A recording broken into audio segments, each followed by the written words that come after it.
Hello, my video log people. We at Ohio caverns. I'm gonna probably videotaping the walkthrough, and I hope you guys see you real soon. Bye.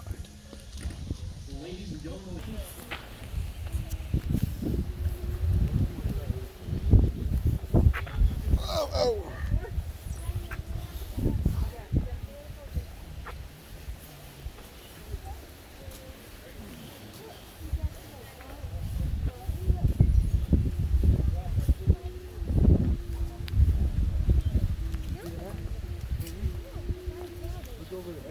Look over here, Bubby. This way. See down there? Cool. It's. It is.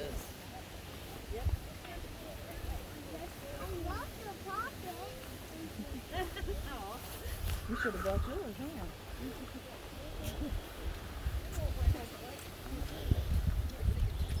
Have any of you guys ever been here before? Nope.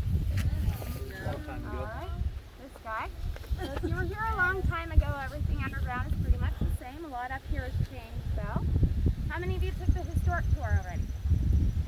Great, so I can tell you some of the history and I won't be repeating anything you've already heard. You were discovered in 1897 by a 17-year-old boy named Robert Knopflinger. This was all farmland. He worked for a farmer named William Reams. On August 16th, when he left, there was a sinkhole on the property over there in the woods, which was actually pasture at the time. It was full of water. It had just rained. Hundreds of barrels of water filled up the sinkhole, kind of like a pond. When he came to work the morning of August 17th, the water was gone. Completely drained out of the hole overnight. He knew that wasn't normal. Dug down into the sinkhole about 10 feet, found a crack in the limestone, had a friend lower him down into that dark crack in the ground about 40 feet. Became the first living person, first living thing in our cavern. Crawled 802 feet, came out, told the farmer what he had found. 10 days later, they opened Mount Tabor tours. If you wanted to go on that tour, you'd find the farmer on his property, give him some change, he'd give you an oil lantern to a hole in the ground with a rope in it, so have a good time. That was it. We didn't actually start walking tours until 1925 because at that time all of our passageways were full of mud and sediment from the river that flowed through there, dissolving away the limestone. The limestone turned to mud, settled in the bottom of the cavern when the water went down to lower levels and left all that mud behind. We dug the mud out in the 1920s so that we could walk through the caverns. But everything you guys see today was actually carved out by water. It's all completely natural. We just moved the mud to give us room to walk.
T.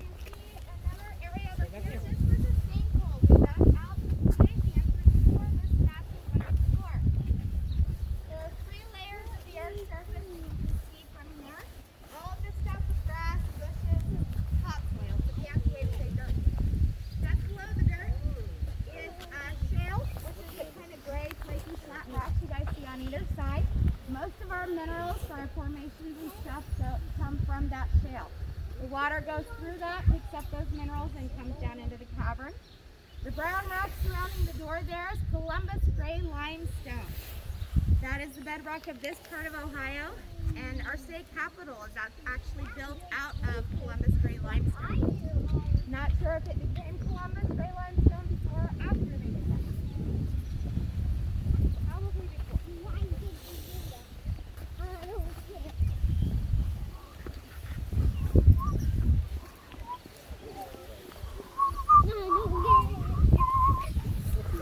And the wonderful fragrance that you guys are smelling Now right it's got the now energy. sorry about that.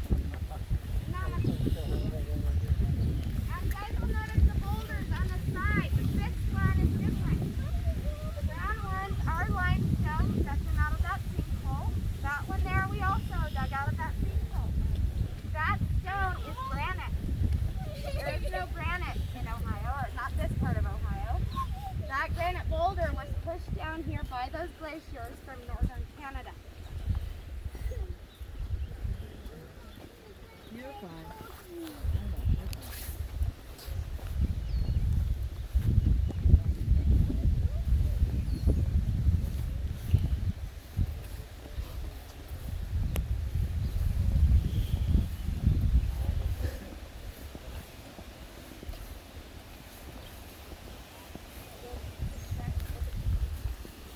Yeah, we're at Ohio caverns.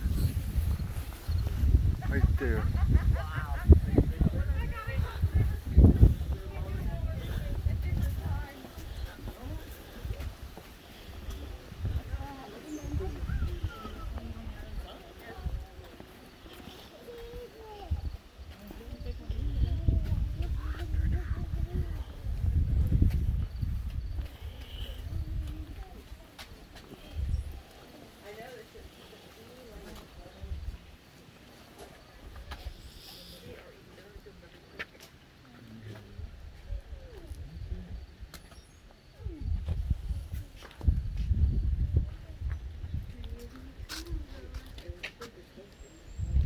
All right, everybody, before we head inside, I do have a few more rules.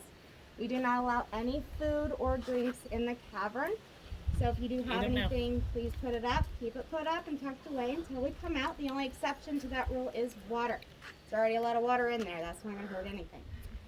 Second rule, you may take pictures. Video is not allowed. Flash is okay. So you take all the pictures you want. You can use flash, but do not take any videos. Most important, number 1 rule, once we walk through that door, you cannot touch anything. Walls, ceilings, formations. Very, very important. You can do a lot of damage to our cavern with one touch. I am particularly edgy about that rule. If I look back and I see you guys putting your hands on the walls, ceilings, or formations, I will ask you once not to touch. The second time I will have Christina take you out of the cavern. We are here to protect it, first and foremost. Second, we are here to make sure that you guys have an awesome and amazing experience. We can all do that great as long as we follow the rules. Any questions before we get started? Oh. All right, guys, let's go.